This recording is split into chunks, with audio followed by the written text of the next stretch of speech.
नमस्कार दोस्तों, निदेशालय अल्पसंख्यक मामलात विभाग राजस्थान जयपुर ने 1124 नंबर एक पत्र यहाँ पर जारी किया है। 1124 और 25 आप देख सकते हैं। 19 मई 2025 को ये पत्र यहाँ पर जारी किया है। और ये जो पत्र है, सचिव राजस्थान मदरसा बोर्ड जयपुर, सचिव राजस्थान राज्य अल्पसंख्यक आयोग जयपुर, प्रबंध निदेशक RMFDCC जयपुर, मुख्य कार्यकारी अधिकारी राजस्थान बोर्ड ऑफ मुस्लिम कफ जयपुर, अधिशासी अधिकारी राजस्थान कफ विकास परिषद जयपुर, अधिशासी अधिकारी राजस्थान हज कमेटी जयपुर, राजस्थान कफ अधिकरण जयपुर और समस्त जिला अल्पसंख्यक कल्याण अधिकारी को पत्र लिखते हुए जो प्लेसमेंट एजेंसी के माध्यम से कार्यरत कार्मिक हैं उनकी सूचना भिजवाने को लेकर डायरेक्शन जारी किए हैं। जैसा कि आप देख सकते हैं, 1124 और 125 जो पत्र है वो यहाँ पर जारी करते हुए प्लेसमेंट एजेंसी से संबंधित जो भी कार्मिक नियोजित हैं उनके निर्धारित फॉर्मेट में हार्ड कॉपी और सॉफ्ट कॉपी भिजवाने को लेकर डायरेक्शन जारी की है। जैसा कि आप देख सकते हैं, संयुक्त शासन सचिव कार्मिक FI विभाग की आसांकित टिप्पणी दिनांक 25 अप्रैल 2025 का रेफरेंस यहाँ पर दिया है। इन्होंने कहा है कि राज्य बजट घोषणा 2025-26 प्लेसमेंट एजेंसी के माध्यम से कार्मिकों को संविदा पर नियोजित किए जाने की व्यवस्था को चरणबद्ध रूप से समाप्त करे कार्मिक विभाग के अधीन राजकीय संस्था का गठन किए जाने की घोषणा की गई है। मैं बता दूं, माननीय मुख्यमंत्री महोदय श्री भजनलाल जी शर्मा ने वर्ष 2025-26 के बजट में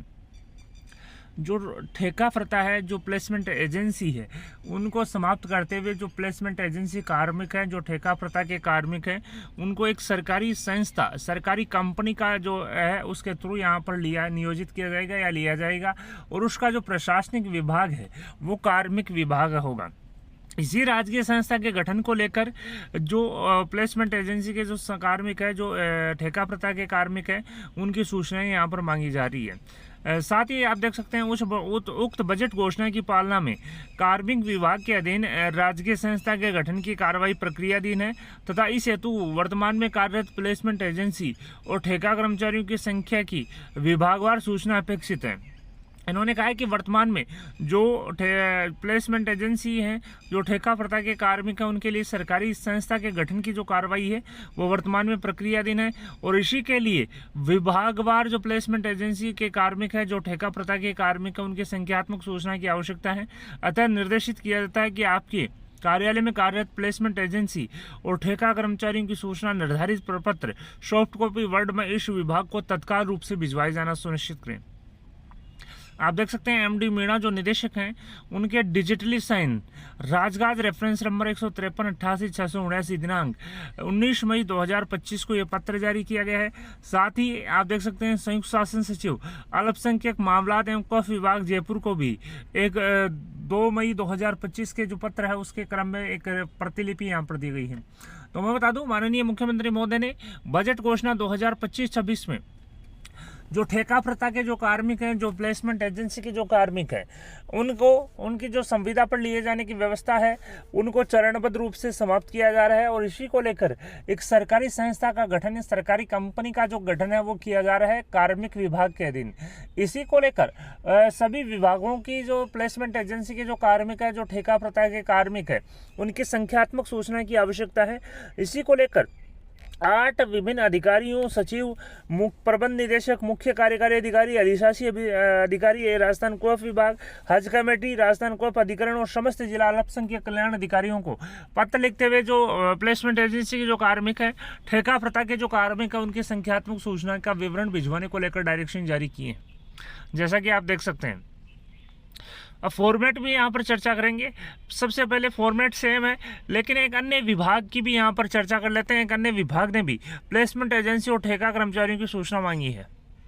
जैसा कि दोस्तों देख सकते हैं, राष्ट्रीय स्वास्थ्य मिशन NHM ने भी 16 मई 2025 को 3460 नंबर एक आदेश यहाँ पर जारी करते हुए मुख्य चिकित्सा एवं स्वास्थ्य अधिकारी समस्त जिलों को पत्र लिखते हुए जिलों में कार्यरत प्लेसमेंट एजेंसी तथा प्लेसमेंट एजेंसी के माध्यम से कार्यरत कार्मिकों की सूचना भिजवाने को लेकर डायरेक्शन जारी किए हैं। साथ ही कार्मिक विभाग का पत्र दिनांक 25 अप्रैल 2025 का रेफरेंस यहाँ पर दिया है।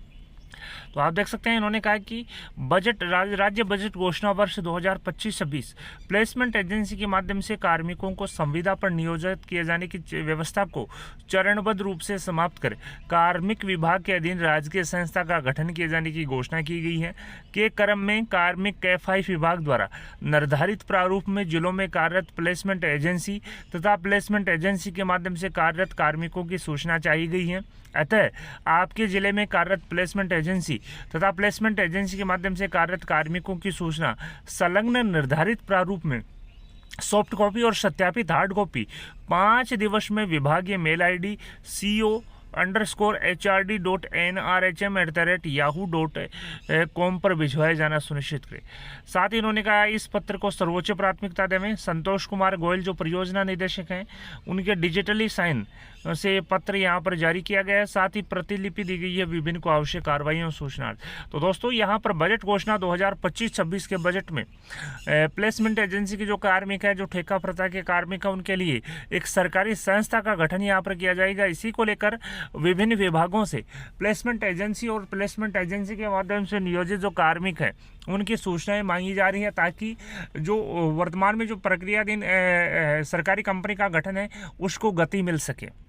आप देख सकते हैं एनएचएम ने भी 16 मई 2025 को एक पत्र लिखते हुए अपने समस्त सीएमएचओ को पत्र लिखा है और जो ठेका कर्मचारी है, जो प्लेसमेंट एजेंसी है, जो प्लेसमेंट एजेंसी के कार्मिक हैं, उनकी सूचनाएं हार्ड कॉपी और सॉफ्ट कॉपी में सत्यापित 5 दिवस में मांगी है। अब यहाँ पर बात करते हैं कि कौन सा फॉर्मेट जो है वो यहाँ पर ठेका कर्मचारियों के लिए और प्लेसमेंट एजेंसी के लिए यहाँ पर जारी किया गया है।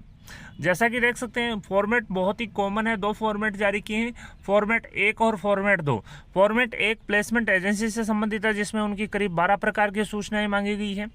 फॉर्मेट 2 जो प्लेसमेंट एजेंसी में जो कार्यरत कार्मिक है उनसे संबंधित है, उसमें करीब 15 प्रकार की सूचनाएं प्लेसमेंट एजेंसी कार्मिकों की मांगी गई है। जैसा कि देख सकते हैं पहले बात कर लेते हैं फॉर्मेट 1 की। फॉर्मेट 1 में डिटेल ऑफ प्लेसमेंट एजेंसी क्या आएगी, जिसमें डिपार्टमेंट, कौन से डिपार्टमेंट में वो एजेंसी कार्यरत है, कौन से ऑफिस में, कौन से प्रोजेक्ट या वर्क में, नेचर ऑफ वर्क क्या है, प्लेसमेंट एजेंसी का नाम क्या है, registration ID of placement agency की रजिस्ट्रेशन आईडी क्या है, रजिस्ट्रेशन डेट क्या है, रजिस्ट्रेशन उसका किस प्रकार से हुआ, सोसाइटी एक्ट में हुआ है, शॉप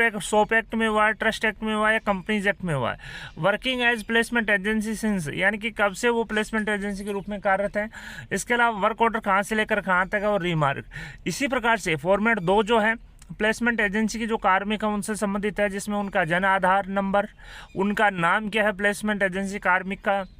उसकी कास्ट कैटेगरी क्या है, एससी है, एसटी है, ओबीसी है, एमबीसी है या ईडब्ल्यूएस है, उसकी 1/1/2025 को आयु सीमा क्या है, जैसा कि आप देख सकते हैं उसकी एजुकेशन क्वालिफिकेशन क्या है, वो 12वीं उत्तीर्ण है, 10वीं है, ग्रेजुएशन है या पोस्ट ग्रेजुएशन है, उसकी पीएफआईडी क्या है, इसकी ऑफिस, कौन से ऑफिस में कार्यरत है, कौन से पद या काम पर वो उसको लगाया गया है, नेचर ऑफ वर्क क्या है, वर्किंग एक्सपीरियंस कब से लेकर कब तक है और टोटल वर्किंग एक्सपीरियंस कितना है, एब्सेंट पीरियड कब से लेकर कितना है और टोटल एब्सेंट पीरियड क्या है और रिमार्क है यहाँ पर। इस प्रकार से करीब 15 प्रकार की सूचना जो प्लेसमेंट एजेंसी कार्मिक है उनसे संबंधित मांगी गई है और 12 प्रकार की सूचना प्लेसमेंट एजेंसी से संबंधित मांगी है। तो दोस्तों राजस्थान आप देख सकते हैं आज 2 डिपार्टमेंट की हमने चर्चा की, पहला जो एनएचएम है, इसके अलावा दूसरा राजस्थान कोफ विभाग की जहाँ पर मैंने चर्चा की, जिसमें विभिन्न अधिकारियों को पत्र लिखते हुए प्लेसमेंट एजेंसी की जो सूचना है हार्ड कॉपी और सॉफ्ट कॉपी में भिजवाने को लेकर डायरेक्शन जारी किए हैं। वीडियो पसंद आए तो अपने दोस्तों के साथ लाइक और शेयर करना न भूलें। आपके अपने यूट्यूब चैनल राजस्थान बेरोजगार छात्र संघ को सब्सक्राइब करना। धन्यवाद दोस्तों, thank you for watching Rajasthan बेरोजगार छात्र संघ।